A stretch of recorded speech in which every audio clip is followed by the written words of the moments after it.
Uma boa noite a todos e a todas. Nossa alegria e gratidão por estarmos aqui, tendo essa oportunidade de estudarmos juntos. E eu espero de todo o coração que os bons espíritos nos ajudem, que o Chico, nosso querido companheiro, possa estar com os nossos corações, nos dando força para que essa mensagem tão profunda e verdadeira do Evangelho nos alcance a intimidade, nos dando força para nos motivar ao trabalho. Hoje nós vamos para o capítulo de número 4, que é intitulado Trabalho, dessa obra que a gente já está aí colhendo algumas pérolas, recolhendo essas luzes abençoadas. E como a gente tem feito, antes de penetrarmos no texto de Emmanuel, a gente sempre faz esse estudo primeiro do versículo, para a gente entender melhor o contexto, que Emmanuel está comentando, de onde ele está tirando essas ideias. Então, para a gente é sempre muito importante. Nós vamos falar do Evangelho de João, capítulo 5, verso 17. Tem algumas informações muito interessantes nesse capítulo 5 para a gente ver, né? O versículo, que é o 17, que a gente vai estudar, ele está dentro de uma perícope que é chamada Jesus, obreiro como Deus. Jesus trabalha igualmente como Deus trabalha. Só que, igualmente, essa passagem, essa fala de Jesus, ela está dentro de um contexto maior, que é o momento em que ele sobe a Jerusalém e ele vai até um lugarzinho, ali em Betsaída, uma espécie de fonte aonde muitas pessoas consideravam que era um lugar santo, sagrado, e recolhiam alguns benefícios, eram águas, especiais que eles, sobretudo quem estava doente, sempre buscava nelas um recurso curativo, um recurso que pudesse acolhê-los na enfermidade. Vamos lembrar que nós estamos aqui num momento em que a medicina ainda não avançou como hoje, que a gente tem hospital. Então, todos os recursos que as pessoas contavam naquela época, seja eles místicos, seja eles, biológicos, atestados de algum modo, as pessoas recorriam.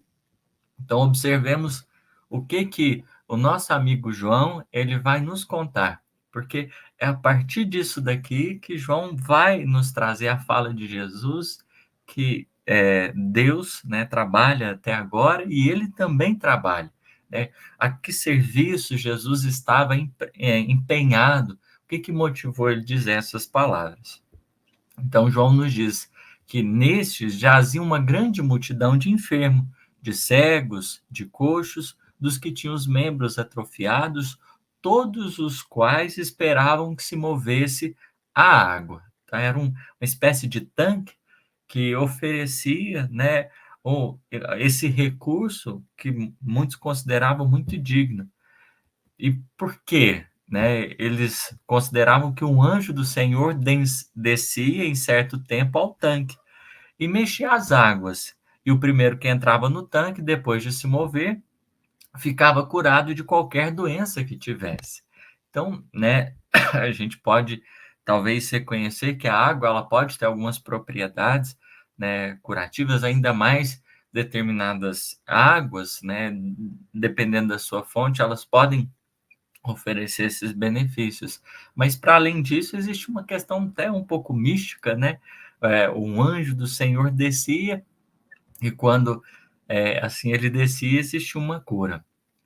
E nesse tanque estava ali um homem que havia 38 anos que se achava enfermo. Então, tinha um tempinho bom que ele estava lidando com aquilo. Vamos imaginar que a gente lidar com a doença já não é fácil. Aí, ainda mais quando ela se estende por muito tempo, acaba dificultando muito a nossa vida. Jesus, que o viu deitado e sabendo que estava há muito enfermo, disse-lhes: Queres ficar são?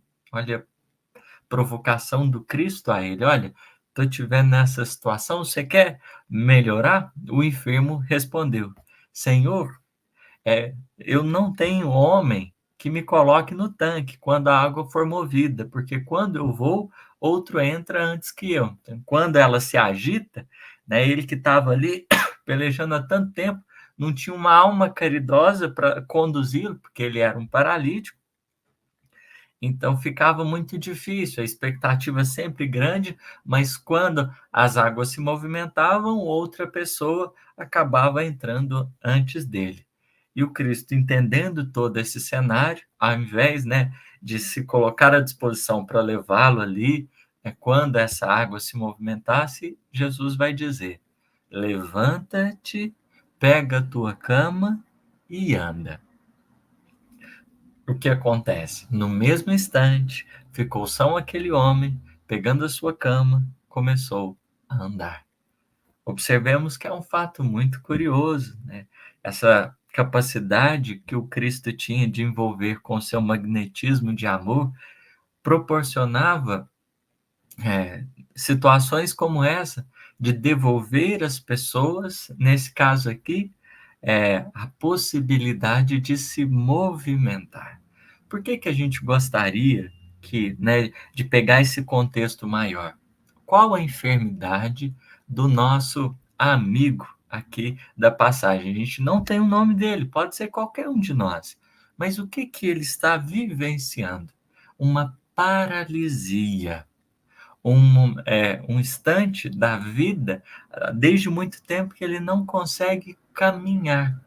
Quando a gente vai estudar o Evangelho, uma coisa a gente faz, que é um exercício de abstrair, de entender, né, essas passagens como símbolos muito preciosos para a gente. Então vamos pensar que essa paralisia é também um símbolo. Quem de nós, em algum momento na vida, já talvez não experimentou essa paralisia, onde parece que a gente não consegue caminhar, a gente às vezes não tem força, ou está vivendo um instante íntimo um pouco mais difícil, e a gente não consegue avançar para além daquele cenário que a gente se encontra. Então, a paralisia, ela muitas vezes acomete a alma. Aqui nós temos a materialização dela no corpo, mas nós podemos estar sujeitos à estagnação, que os espíritos vão nos dizer, por exemplo, né, na lei de progresso, quando é dito que ninguém consegue retroagir, mas a gente pode estagnar. E esse homem estava há 38 anos, como que parado, estacionado num lugar. Isso a gente pode pensar a nível emocional, a nível das ideias, a nível relacional. Às vezes a gente acaba parando no meio do caminho. E isso nos gera, a gente vai percebendo, um sofrimento.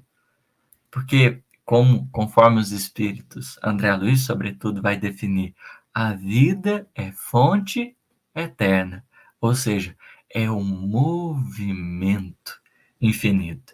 A vida, ela se dá a partir da renovação, né? Enquanto fonte, é um nascimento eterno. Há sempre ponto de recomeço. E quando a gente para, né, a gente deixa de se renovar e a gente acaba que enferruja. A gente vai percebendo que as engrenagens da alma, elas começam a padecer. E a gente vai adoecendo mentalmente, a gente vai adoecendo emocionalmente, porque é do fluxo dessa renovação que as coisas vão se operando. Então, Jesus, naquele momento, ele estava ajudando alguém que estava estagnado. Alguém que por algum motivo, a gente não sabe o que que nos paralisa? Às vezes é o egoísmo, às vezes é o orgulho, às vezes é a ambição, em muitos momentos o apego, porque a gente fica estacionário e não consegue caminhar. Às vezes, né, a nossa existência, ela se alicerça dentro de um tema. A gente tem uma dificuldade que há muitas existências talvez a gente vem trabalhando.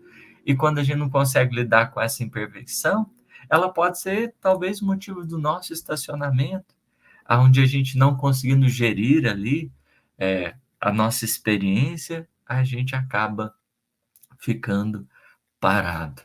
E a gente busca, de certa forma, né, meios e recursos na Terra para o nosso socorro, que é muito natural e muito válido. Mas a gente vai observando que muitas vezes, se não for, né, uma intercessão divina, como a que Jesus está fazendo, né, representando esse cuidado do céu, às vezes a gente não consegue andar.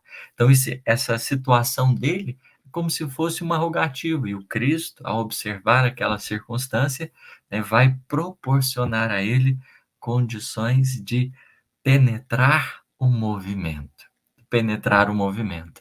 E aqui a gente já, né, busca também o Livro dos Espíritos, porque tem uma questão muito interessante, que é a 675, aonde a gente quer fazer já um paralelo para aprofundarmos nessa mensagem que Emmanuel vai nos trazer. E está lá no item necessidade do trabalho, na lei do trabalho, Kardec vai questionar assim: por trabalho só se devem entender as ocupações materiais? E os espíritos vão dizer: não, o espírito trabalha assim como o corpo. Toda ocupação útil é trabalho. Então, os espíritos estão nos ajudando a pensar no trabalho não no sentido restrito, né, que a gente usualmente dá na Terra, mas no trabalho enquanto na dimensão divina, né, para o Criador. A partir desse olhar, né, sob o prisma da imortalidade, como que a gente pode entender o trabalho?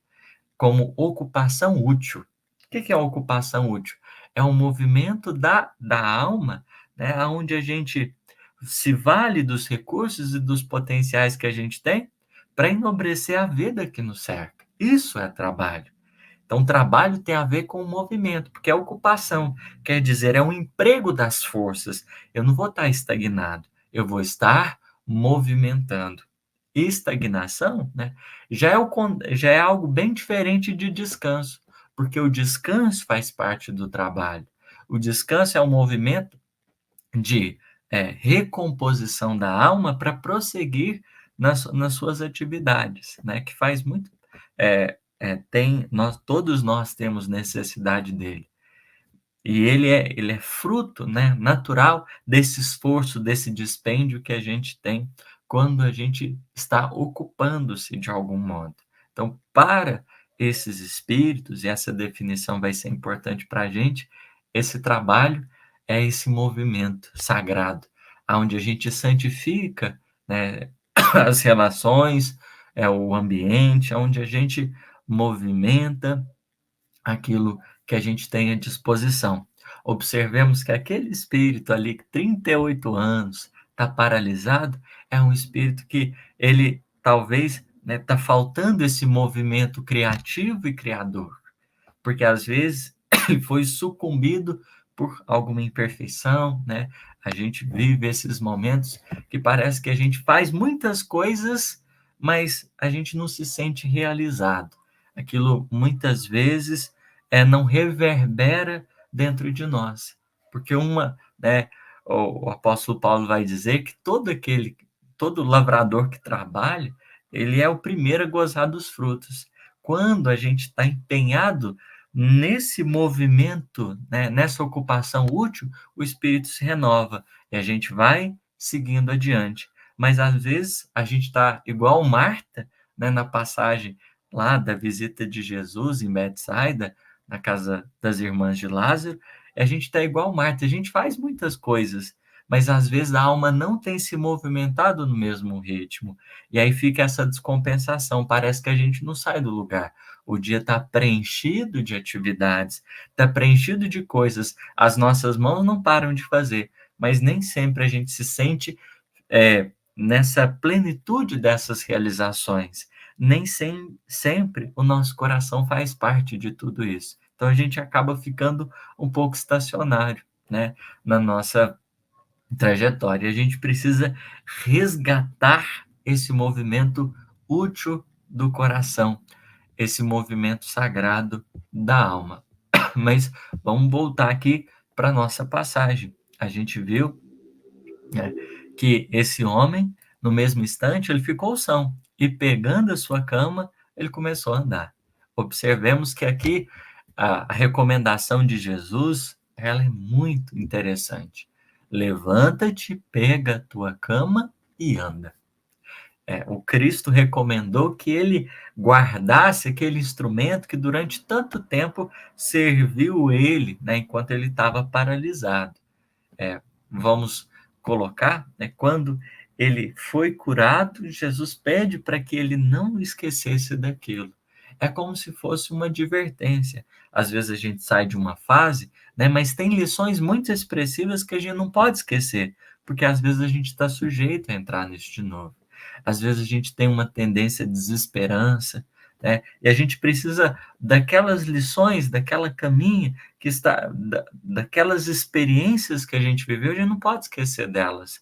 Enquanto às vezes a gente estava desalentado, e quando o socorro chegou, nos tirou daquele momento, nos ajudou a ver diferente, a gente foi, né, induzido a seguir adiante, a gente foi conduzido para que a gente tivesse força moral para encorajar-nos nas nossas lutas, mas o plano espiritual trabalha para que a gente esteja consciente, porque senão, né, muitas vezes esse movimento, né, essa busca pelo emprego tão digno das forças da alma, a gente pode acabar retrocedendo aquele estado de estagnação e a gente voltando novamente a permanecer naquela postura mental, naquela postura emocional que às vezes não estava colaborando em nosso favor. Jesus então opera tudo isso, né? Propõe aquele coração que era necessário, o movimento da alma. Colocou ele para andar. O que é esse andar do Espírito? É o trabalho, porque é o trabalho que nos leva para frente. É as ocupações úteis, né, das diversas naturezas possíveis, não se segregando a elas as questões de ordem material, como a gente já viu, mas é um movimento da alma. Às vezes, o trabalho de um momento é uma mensagem de consolo que eu envio para alguém no momento de desespero. Às vezes, o trabalho que eu tenho é de ficar, né, sentado mais perto do filho, da filha. Às vezes, o trabalho, essa ocupação útil que os espíritos estão nos dizendo, é um instante que eu paro para escutar. Não representa o movimento em si do corpo tão somente, mas ele está relacionado ao, ao desenvolvimento das potências da alma. Ele está relacionado a esse estado em que o espírito, né, ele administra esses recursos que a gente tem à disposição, que não são poucos. A gente tem tempo, a gente tem inteligência, a gente tem sentimento, tudo isso, a gente tem força física, mas vamos pensar no nosso querido Jerônimo Mendonça, que não tinha movimento do corpo, mas não deixava de trabalhar, porque a sua vida era um movimento nobre. Desde quando adoeceu, a gente pode observar naquele coração a resignação, a fé, a obediência a Deus, que é um movimento muito santo, né, do Espírito na direção do Criador. Ele, mesmo não tendo nenhum movimento físico, ali não deixou de movimentar. Tem uma mensagem que Emmanuel vai dizer, né, que esse andar aí, ele está muito além de uma questão física, mas ele está relacionado a um movimento do espírito. E tudo isso que a gente está narrando aqui, que a gente está trazendo, aconteceu no dia de sábado. E aqui começa um problema que talvez Jesus teve que enfrentar, porque o sábado, para eles, na cultura judaica, o Shabat, ele é sagrado. Ele começa ali na sexta-feira, às 18 horas, termina no sábado, às 18 horas, e é um momento que você, ali, conforme uma interpretação, você não deveria ter esse trabalho. Você deveria se abster das atividades. E os judeus, vendo que Jesus tinha feito aquilo, que o homem, né, estava se movimentando, estava pegando a sua cama, né, talvez indo ali para sua casa e tudo mais, vendo que ele estava fazendo aquilo ali, os judeus não gostam muito. Hoje é sábado, diz eles, e não te é lícito levar a tua cama. E aí, eh, o doente, né, aquele que estava enfermo, melhor dizendo, ele vai dizer: "Olha, aquele que me curou disse, ó, pega a tua cama e anda". Jesus, né, ordenou esse movimento, ordenou essa ocupação útil desse tempo, dessas possibilidades. E os judeus, querendo entender melhor quem teria sido, né, questiona. E Jesus já tinha, de certa forma, se retirado, porque ele sabia que ia gerar um tumulto, mas como para ele santificar, né, o sábado era um dia de dedicar a Deus, era um momento que resguardava-se essas energias, essa adoração ao Criador. Então, tem todo um rito para ser seguido pelos judeus. Mas Jesus, numa interpretação mais profunda, vai mostrar, né, que esse sábado, para ser santificado, ele precisa levar, outros aspectos. Melhor maneira da gente honrar o Criador é honrando também a sua obra. Esse foi um dos pontos muito difíceis para os judeus, né, que gerou muitas rixas, e é o que vai acontecer, porque é, houve uma certa incompreensão muito grande. E aí os judeus, eles vão acabar descobrindo aonde Jesus estava, vai atrás dele e Jesus vai resolver respondê-los. E é aqui que a gente entra no contexto da lição de Emmanuel, né? No versículo que a gente vai estudar, que é o 17. Mas Jesus lhes respondeu. A quem ele respondeu? Aos judeus que, de certa forma, estavam muito incomodados por ele ter curado num dia de sábado e ter orientado aquele ser humano um movimento útil da alma, o emprego digno das forças do espírito. E aí, Jesus, né, vai levantar uma questão muito importante. Vamos pensar, o sábado é para honrar a Deus. Honrar a Deus. É para a gente se recolher mais profundamente, para estar na presença dele. Olha a resposta inteligente de Jesus. Meu Pai trabalha sem cessar. E eu trabalho também. Se Deus, independente se é sábado ou não, no dia que tá lá no decálogo, você vai voltar-se mais profundamente para ele.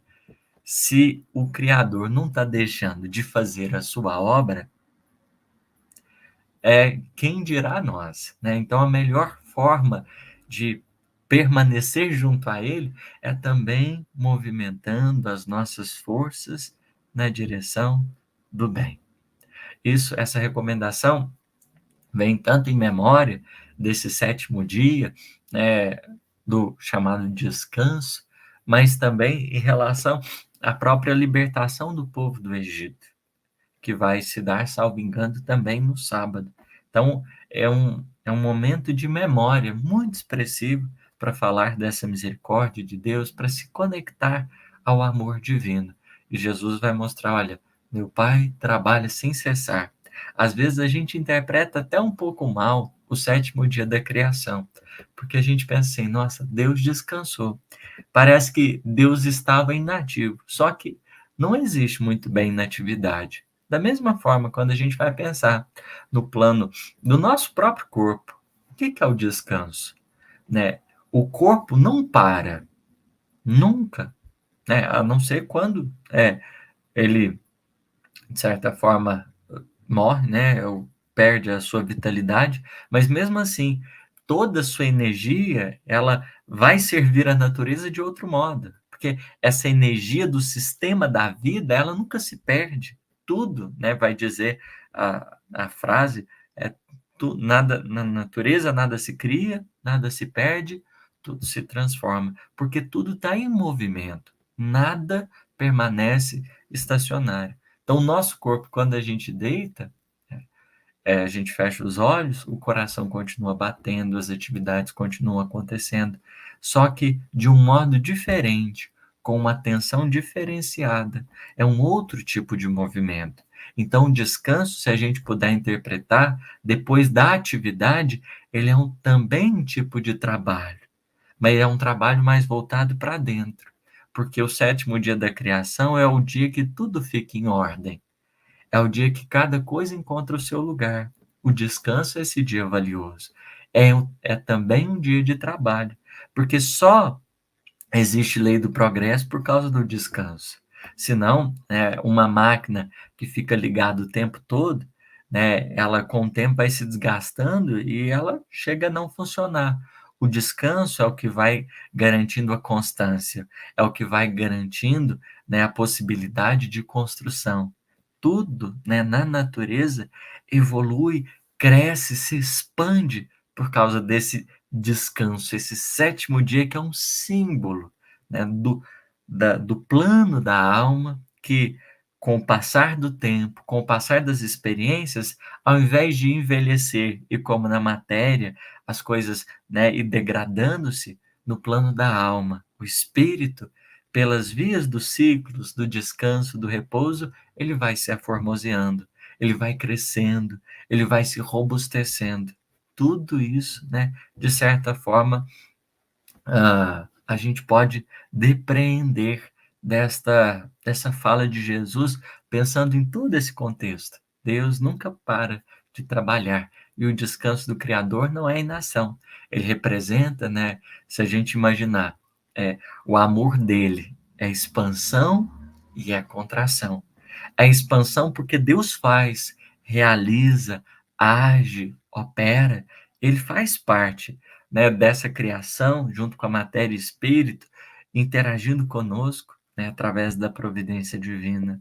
Mas, igualmente, para além dessa faceta da expansão, Deus também é contração, porque ele dá espaço para nossa colaboração, ele nos permite agir, mas é um espaço conjunto sendo construído, não é um instante de inatividade, é um outro tipo de trabalho, que a gente também precisa, né, sobretudo na nossa vida diária, nas nossas correrias, em que tantas vezes a gente tem andado um pouco cansado, sentindo essa exaustão, né? Lembremos a promessa do Cristo que nos prometeu descanso. Aprendei de mim, que sou manso e humilde de coração, e encontrareis um pouco de descanso para as vossas almas, porque o meu fardo é leve e o meu jugo é suave. A proposta do Cristo é de levar a gente para esse sétimo dia, que é o dia em que o trabalho opera no silêncio. Esse descanso é o dia do recolhimento. A gente tem tido essa necessidade de ter esses minutos, né, de oração, porque vamos pensar, às vezes a gente fecha os olhos para dormir, mas não dorme. A cabeça tá assim tão, né, tá em atividade, não desacelera, e a gente acaba não tendo a oportunidade de restabelecer-se, porque é preciso, né, Kardec vai estudar lá no capítulo 28, ele vai falar que o sono, ele não só deve-se às forças, à recuperação das forças do corpo, mas é também um instante de refazimento da alma, visto que nós tornamos ao mundo espiritual e a gente permanece num tipo de atividade conforme a nossa sintonia, conforme o nosso estado interior. A gente vai para algum lugar e às vezes a gente volta, né, muitas vezes trazendo conosco muitos resíduos, né, como se a gente tivesse ali sendo sugado. Mas talvez, né, o elemento essencial é compreender também esse outro tipo de trabalho, que é o da meditação, que é o trabalho da oração, enquanto a oportunidade dessa volta, né, conforme pretende também Jesus, quando ele diz para a gente, procurai um lugar à parte, um lugar deserto. A gente tem essa necessidade de estar conectado com o mundo, com as atividades e demandas materiais. A gente precisa da capacidade de operacionalizar da Marta, mas a gente também precisa da sensibilidade meditativa da Maria, que estava aos pés de Jesus ali naquela visita. A gente tem essa necessidade de volver ao mundo espiritual, é também uma ocupação útil, é também o trabalho santo, o acender dessas luzes íntimas para que a gente tenha condições de prosseguir. Porque o ciclo da matéria, a gente pode dizer que é assim, o ciclo da alma é assim. E às vezes a gente tem caminhado nessa identificação tão grande com a matéria e a gente tem sentido muito desgaste, né?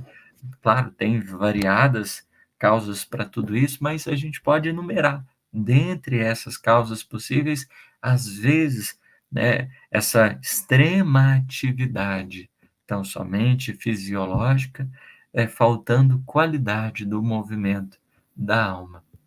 Então, vamos, é, feito essas considerações, feito essas reflexões aí, vamos para a mensagem de Emmanuel nesses minutos que a gente tem.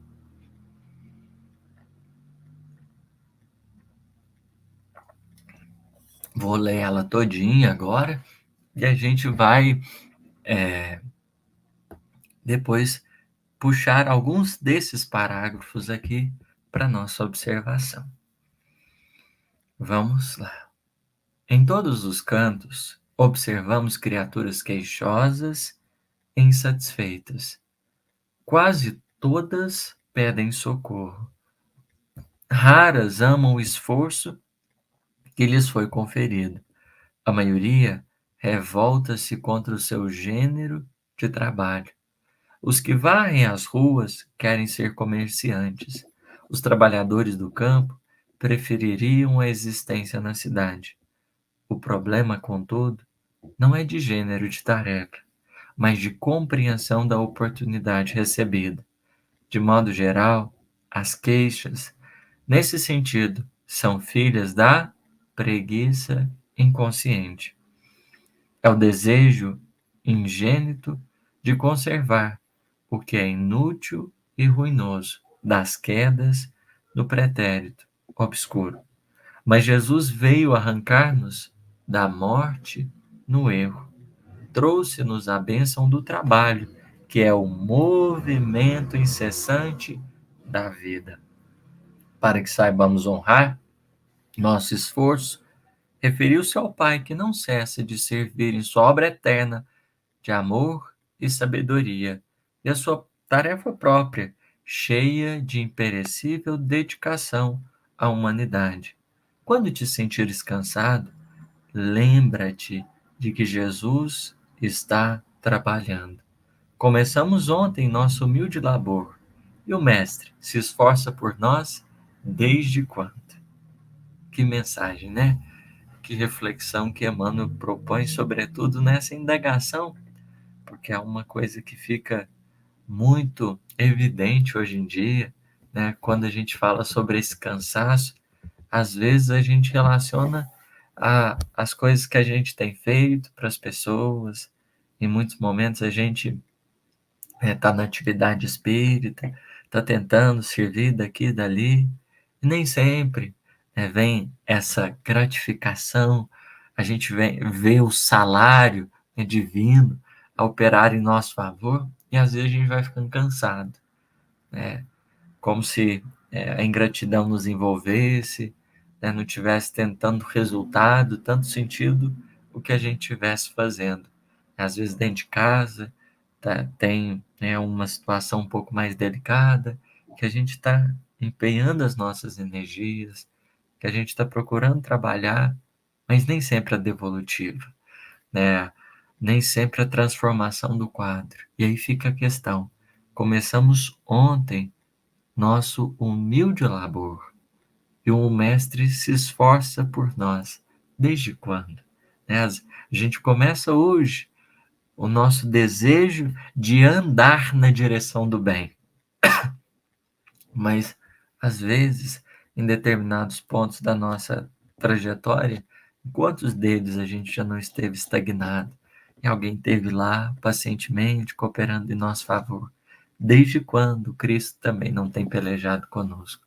Então, esse é um dos pontos fortes dessa mensagem. Mas vamos observar aí desde o início.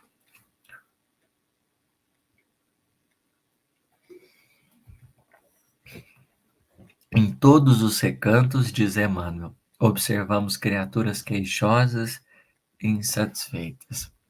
Isso é uma coisa assim muito presente hoje também, né? O quanto a gente às vezes tem reclamado, o quanto a gente se mostra insatisfeito, o quanto em muitas circunstâncias a gente tem agradecido tão pouco.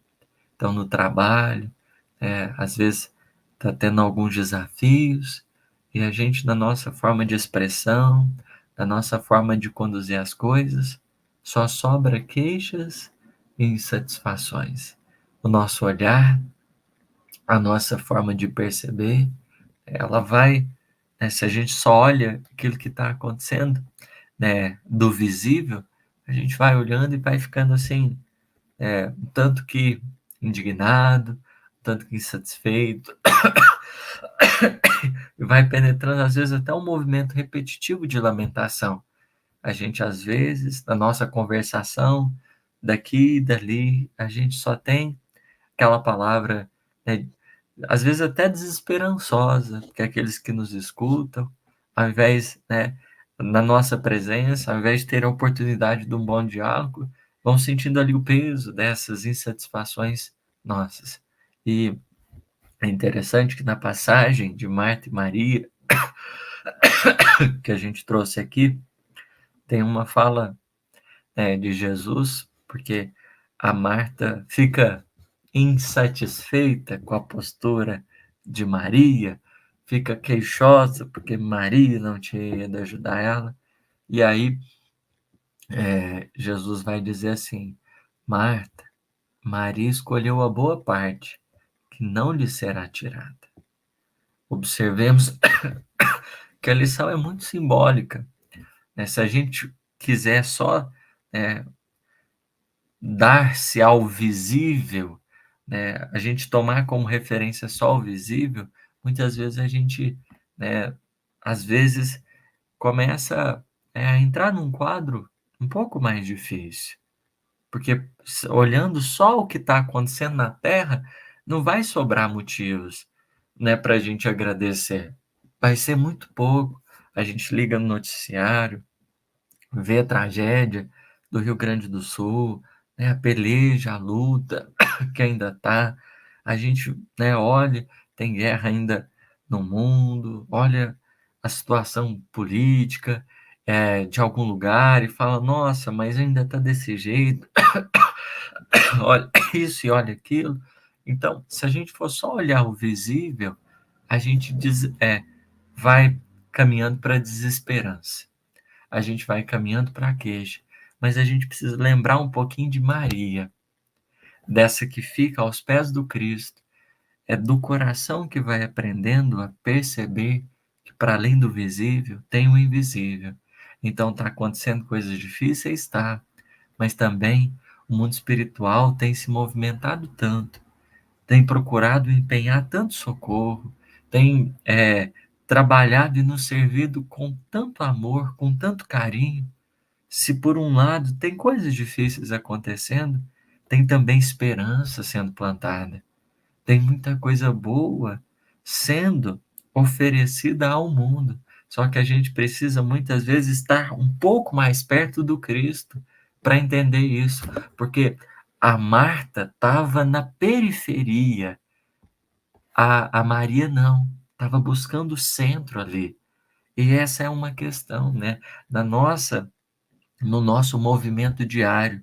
Se a gente fica só na periferia, no visível, às vezes a gente se desconectando da essência do trabalho espiritual, né, que acontece por toda parte. Tem problema? Tem, né? Tem situações complicadas. Desculpa, alguém me ligou. Acho que se parar o som aí, vocês avisam. Mas eu acho que tá tudo certo. Deixa eu só colocar no modo avião, para não, senão pode ter um.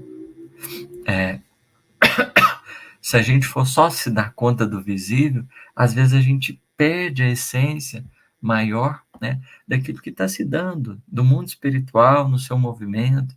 Essa proximidade com a espiritualidade, ela vai se fazendo importante. Porque se tem uma medida para os problemas humanos, né, o Cristo não dorme sobre as nossas dores, não desconsidera as nossas angústias e prossegue trabalhando. Dia e noite, né? Sábado, domingo, segunda, terça, prossegue operante junto com aqueles que amam também.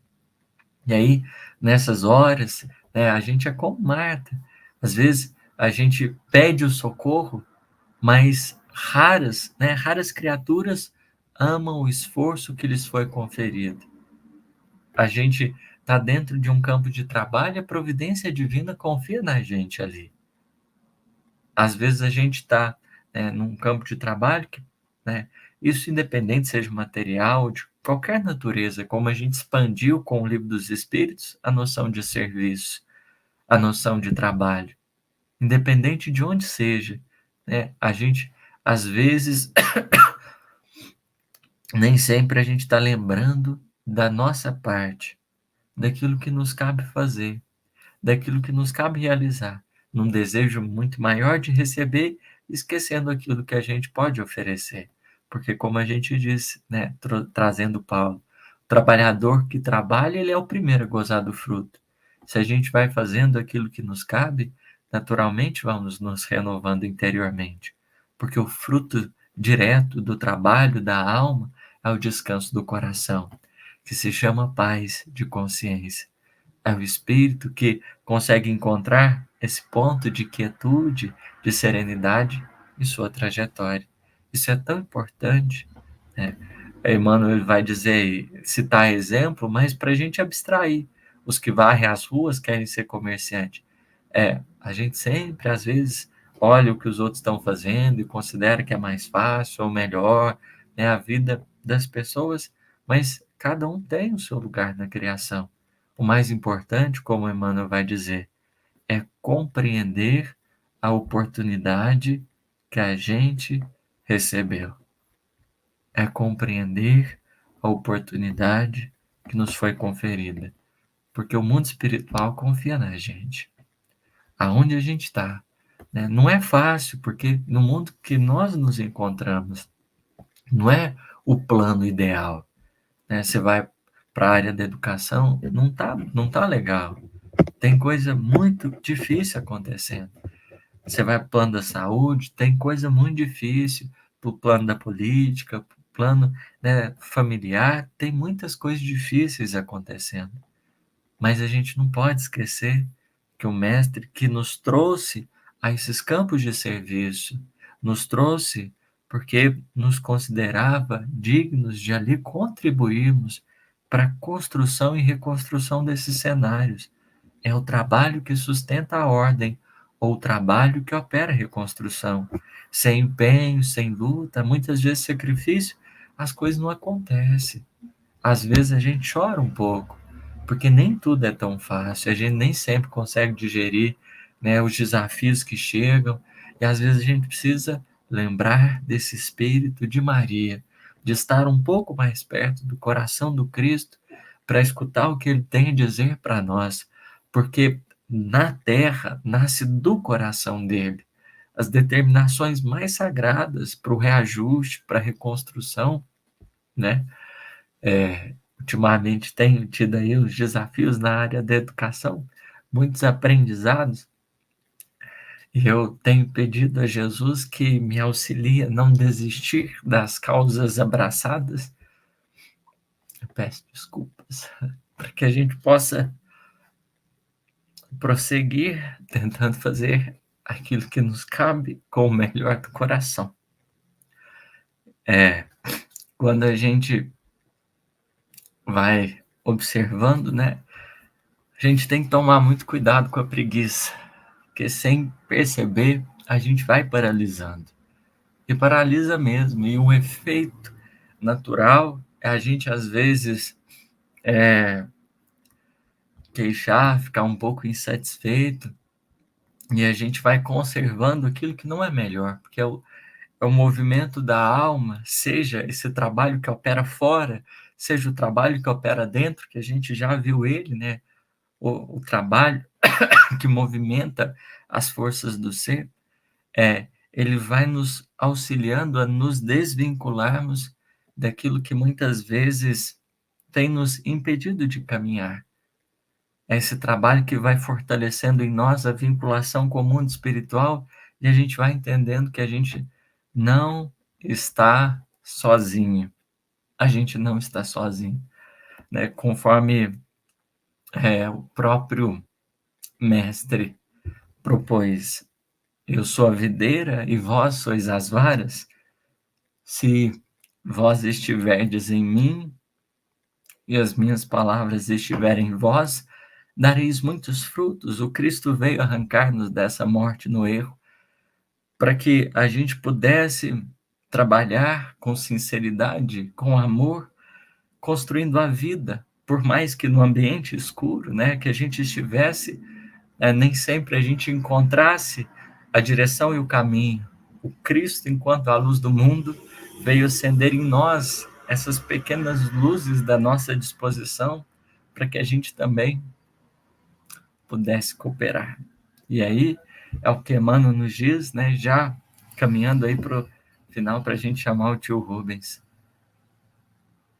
Conforme ele diz aí no 7, para que saibamos honrar nosso esforço, referiu-se ao Pai que não cessa de servir em sua obra eterna de amor e sabedoria. E a sua própria tarefa, meu Deus, desculpa. Nós estamos ao vivo, o Vitor Hugo se emocionou aqui agora, está fazendo estudo do CVV, né, o Caminho, Verdade e Vida, para a gente, falando sobre o trabalho, sobre a importância do trabalho, né? E a gente está aprendendo muito, todos nós aqui, viu? Fica tranquilo, Vitor Hugo, ao vivo é assim mesmo, viu, meu? Obrigado pelo Isso é, acolhimento. isso é bom porque mostra que você está com muito amor no coração, viu? Viu? Isso é muito bom. Deus está com você aí, te dando toda a força possível. Mas era essa reflexão que a gente gostaria de trazer, né? Não por acaso, as lições sempre vêm na hora certa. Então, o versículo de hoje, né? Se Deus está trabalhando tanto em nosso favor, de nossa parte, não nos caberá um outro caminho, uma outra direção mais acertada, senão a ocupação útil do coração naquilo que pode construir esperança, naquilo que pode produzir paz.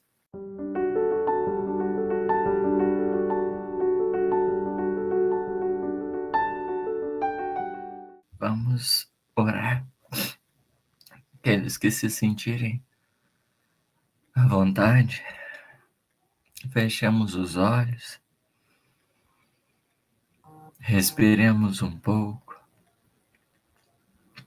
Eu peço a licença para fazer uma singela oração. Jesus, eu sei que o Senhor nos escuta e nos responde, sobretudo, através do nosso próprio coração, através dos sentimentos, que é em si a grande força da vida. Mestre, o Senhor disse nas bem-aventuranças que seriam felizes também os que chorassem. Quão têm sido preciosas muitas vezes as nossas lágrimas, nos tiram a pressão de dentro, nos permitem sentir a nossa humanidade, nos resgatam ainda mais a sensibilidade para compreendermos que não estamos sozinhos. Essas benditas águas que escorrem dos olhos, são elas que aguam as sementes férteis da verdade no solo de nossas próprias almas, irrigando a lavoura dos nossos corações, com as sementes que vão crescendo, trazendo a esperança dessa construção no bem e da própria paz. No mundo, Senhor, não tem faltado os corações que muitas vezes, no silêncio da própria alma, soluçam e choram. Nem sempre encontram um ombro amigo, nem sempre têm eles na terra uma palavra benfeitora que lhes sirva de arrimo para que não desistam. A esses espíritos, Senhor, que a solidão muitas vezes amarga, ou as portas do mundo lhes foram fechadas, oferecei a vossa presença humilde e generosa. Permiti que esses espíritos, às vezes, cansados e sobrecarregados, que estão na tua lavoura, trabalhando dia e noite, possam sentir a tua presença, o teu amor, Senhor, tem nos curado. A tua misericórdia que nos tem alcançado, tem nos permitido sentir a expressão da vida imortal, tem nos ajudado a nos refazermos de nossas feridas, de nossas lutas, de nossos sacrifícios e renúncias. Senhor, vem ficar junto de nós mais uma vez, e que o teu evangelho possa ser para nós todo dia a mensagem que nos lembre que nunca, jamais poderemos nós perder as esperanças. Haverá sempre motivos para continuar. Que seja a boa nova, a boa notícia a nos levantar nas nossas crises, nas nossas ansiedades e angústias, e a nos permitir serenar, encontrar no silêncio da oração a sublime força para ainda uma vez tornar a levantar as nossas mãos cansadas, os nossos joelhos desconjuntados. Obrigado por nos acolher e por nos ouvir. Que a tua paz, a tua sagrada paz, possa estar conosco. Que assim seja.